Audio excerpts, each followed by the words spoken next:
Crypto prices are down today. As the battle over the Genius Act intensifies, the American Bankers Association and other trade groups are claiming this legislation could destroy banking in America and put us at extreme risk. Crypto insiders, on the other hand, are saying we need this clarity to move the industry forward here in America, and that bank deposits will be just fine inside of banks. I wanted to put together a complete, brand new update covering all the new information I have been finding today.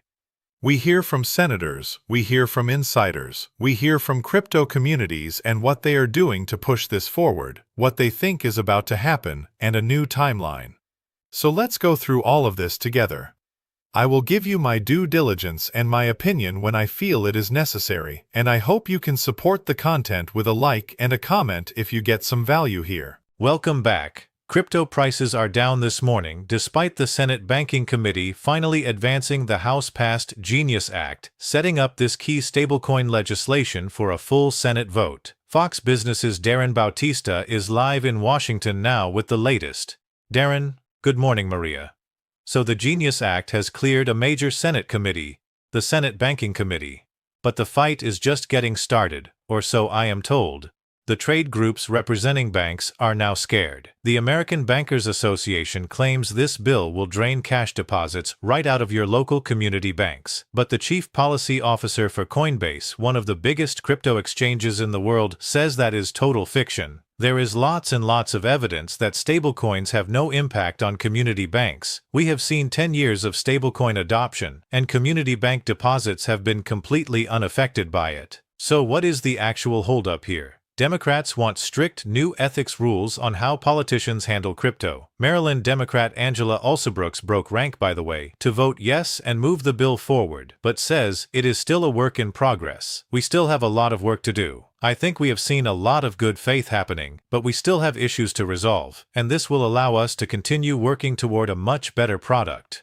Republican Senator Cynthia Lummis is co-sponsoring the bill, and she agrees nobody is popping champagne quite yet. There is no time for a victory lap because there is still a lot of work to do. It is going to take at least 3 weeks and maybe more. I would love to have this bill on the floor in June, but that is probably pretty optimistic. And the bottom line here is that we are weeks away from a real Senate vote. And even if it does pass, these rules take 18 months to actually kick in. Yeah, and senators on the committee may have amendments as well, so that drags things out even further, but a lot of those amendments were shot down. That does not mean those things cannot be brought up as negotiations continue in good faith. Anything can happen at this point. I did want to address the stablecoin issue and the deposits in banks. I imagine once the Genius Act is signed and people feel more confident that they have protections, you will start to see people moving their crypto from their bank accounts into exchanges, whether that is Coinbase or wherever they feel comfortable. Looking to earn yield off of stablecoins, maybe they have to stake it or do something additional. You are going to see some deposit flight. That is just how the business works. But you are also going to see people outside of the United States needing stablecoins and dollars. And that is going to create a new wave of value flowing into the US banking system. Now, at the end of the day, the smaller banks and credit unions that decide crypto is bad and refuse to adopt the technology, I do not realistically think they are going to remain institutions for much longer. When you have technology that truly changes how value moves around the planet, the amount of money you are able to save, the frictions you are reducing, the nostro vostro accounts, there are just so many upsides here. And your competition is in fact going to adopt this technology. So the longer you fight it, the longer you are struggling to hold on to your customers as the bank across the street begins offering instant settlement and cheaper transfers. Maybe it is crypto custody. Who knows? But people want new things. They want to be able to hold their crypto at their bank where they trust.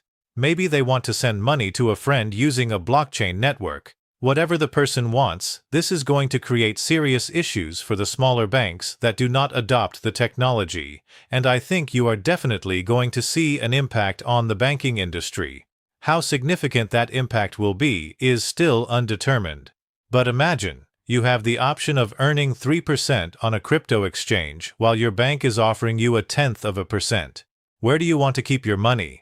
Maybe you keep a portion on the exchange to capture that 3%, because that is a massive difference at the end of the day. If we are talking about $100,000 in savings, you are talking about the difference between earning $100 and earning $3,000. That is a big deal. And if you are retired and you have a little more than 100,000, maybe you have 1 million or 2 million or 5 million, that yield could be enough money for you to live on. This is where banks are going to run into serious problems. Let us continue. The pace of change is increasing, and I do think that we in Washington need to keep up with it to make sure America remains the financial center of the world as we go through this technological revolution. So what should we expect from the Genius Act? You are on the Senate Banking Committee, you have got the Genius Act, and you have been busy with all of these major issues. My expectation for the Genius Act is that it will ultimately pass the Senate and we will either go to conference or one of the bodies will accept the other's version. But I think we are on a path to having this signed into law this summer. That is optimistic, but I think it is likely. Having it on the president's desk would be a huge win for the president, and a huge win for the kind of innovation we need in the United States to stay at the forefront. All right, let us continue here. This next part is important. After 4 months of negotiations between the bank lobby, crypto, and senators at the White House, a compromise was hammered out. The banks disavowed it the moment it dropped. No one thinks a compromise is good. That is why it is called a compromise. Once they came out and opposed the very compromise they had been involved in constructing, it became clear they do not want a deal, and maybe they never did. So what is actually going on here? This is part of a strategy to deny, delay, and obstruct. While they are publicly fighting the bill, they are quietly building their own stablecoin infrastructure, building wallets, building crypto infrastructure behind the scenes. It looks like they are playing the innovator's dilemma and trying to delay to give themselves time to build. The bigger banks may be using the smaller banks as leverage, essentially saying, "Go fight this battle for us, we will support you behind the scenes," because they want to control the technology that gets used globally. They want their piece, and they stand to lose the most here because they are the ones making hundreds of billions of dollars in fees. All the banks in the world combined, you are talking about several $100 billion a year in fees. If they think they are going to lose some of that, they will do everything in their power to prevent it. The irony here is that the biggest threat to small and mid-sized banks is actually the big banks who have been opening tens of thousands of branches across middle and rural America. And the big banks are not even that worried about deposit flight because they are already building stablecoins, building wallets, building crypto infrastructure. They are doing all of that. So I really think this whole thing is a pure moat protection game. And after that compromise was shot down by the very people who helped construct it, it became clear this is not about protecting community banks. Our research shows that for every dollar of stablecoin, you get 31 cents of net new credit creation. So not only will it not reduce credit creation, it will actually increase it. None of that matters to the banks publicly fighting this. They are playing the innovator's dilemma and trying to delay to give themselves time to build. That is what it looks like to me. All right, let us continue. 2 Democrats voted yes on the Genius Act in the Senate Banking Committee, more than most people expected. I am now leaning back in favor of the Genius Act passing, and the market is also leaning in that direction. The Senate Banking Committee session was surprisingly encouraging. 2 Democrats voted in favor, which was a bit of a surprise. While a vote to advance in committee does not guarantee a vote on the floor, it does seem constructive. There is positive momentum, maybe more than people were expecting. I am now leaning back in favor of the Genius Act passing, and the market is leaning in that direction as well, which would be a really interesting opportunity, because if we do see Bitcoin continue this correction and the dip goes lower, maybe down to 70,000 or even below, and then by July the Genius Act becomes law, you might get a real chance for solid accumulation on crypto and digital assets prior to the act passing. I think this is an interesting setup because we now have actual real indication that there is political will to make this bill pass, which would be very bullish for the whole industry. And at the same time we are seeing a pullback in digital asset markets. There could be some real opportunities there. There is some debate about which digital assets benefit the most from this. I think they all benefit. There is going to be broad-based adoption, support, investment, and innovation around digital assets now that this happens in the United States. So I think there is an opportunity here that I am watching pretty closely. And in general, I think it is just a good time to be looking for value in the digital assets industry that is not being properly understood or appraised by the market, and then take your position for the long view. This is a great time to take a long view of this asset class. That is what Michael Saylor is doing. That is what Tom Lee is doing. And I think everybody should figure out what their version of that looks like and come up with their strategy accordingly. I think that is what XRP holders and HBAR and XLM holders and Chainlink holders have always done. That is what we have always done, taking the long view, understanding that this technology is going to have a great impact on 8 billion people. How big that impact is going to be, we are not quite sure yet. How much value will this particular chain move? How much value will be tokenized on this particular chain? How many wallets will be created? How many transactions will be done? At the end of the day, are we moving 1 trillion? 10 trillion? 100 trillion? More? These are questions that everyone is genuinely unsure of, but we believe we have found the right asset. We have done enough research, and we keep learning and growing that research to understand that this particular asset is connected to some pretty serious systems. It could be what we have all believed it could be from the start, which is the new financial system rail to move value instantaneously. Alright, let us continue. This is a short clip. This is not a question of if it will happen. This is a question of when it will happen. If you think about that, we are hitting $70 trillion in the US equity market. You compare that to 30 billion in tokenized assets on chain right now. Out of 70 trillion in just the US stock market alone, that tells you we have a long way to go. But the impact is going to be significant and great. And I thought this was great as well. If you are still learning about what the Genius Act is going to do and solve, here is a quick breakdown to help you understand it.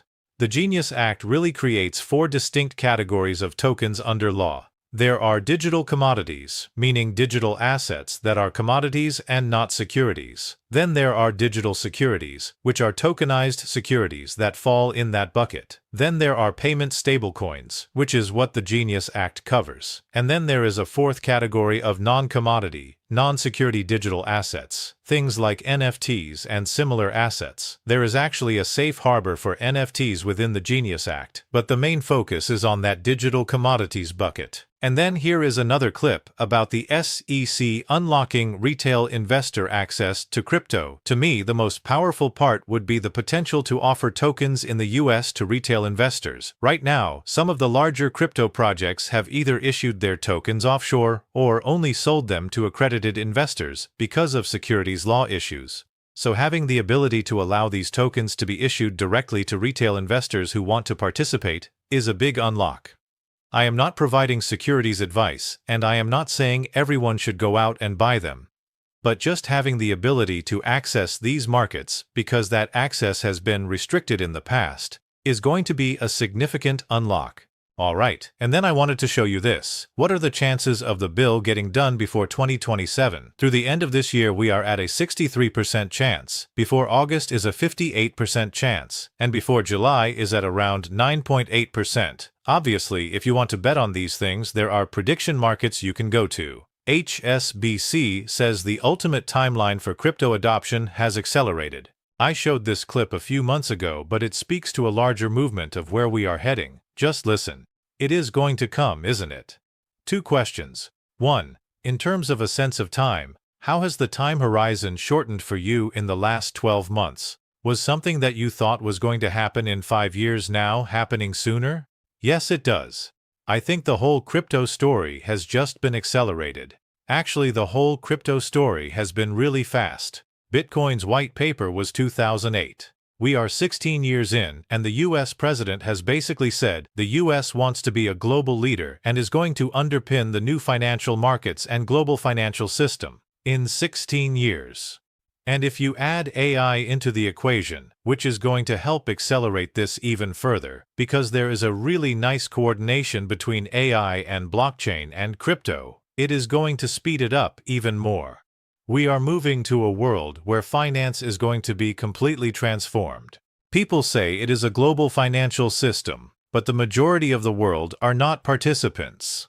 Crypto is really solving the access issue. It is giving individuals anywhere in the world with an internet connection and a digital wallet the ability to participate in financial markets and potentially access US dollars. These are people who never could access US dollars before. It is really going to change the game. It is going to bring more people into global financial markets, and it is going to enhance wealth creation for everyone involved. So it is great to see administrations and regulators really starting to appreciate that side of the equation. Considering Bitcoin is 16 years old, I would say we are doing pretty well. Crypto is becoming mainstream here in the United States. It has already become mainstream in places like Europe, the UK, Australia, Japan, the UAE, Africa, South America, and Canada. There is a huge movement of companies, corporations, and retail holders moving this industry forward. Sooner or later, every transaction will be handled on a blockchain. Every security, every derivative, every piece of debt, every piece of real estate, all of it is going to be kept, secured, traded, sold, bought, and settled on blockchain. How quickly can we get there? I imagine the next few years are going to show a massive impact. $50 to $100 trillion worth of assets moving on-chain in the next 2 years is not too crazy in my personal opinion. It could happen slower, but let me know what you think. I want to hear from you. Please support the channel, like the video, and leave a comment below. It does wonders for the YouTube algorithm. Thank you so much. I will see you next time.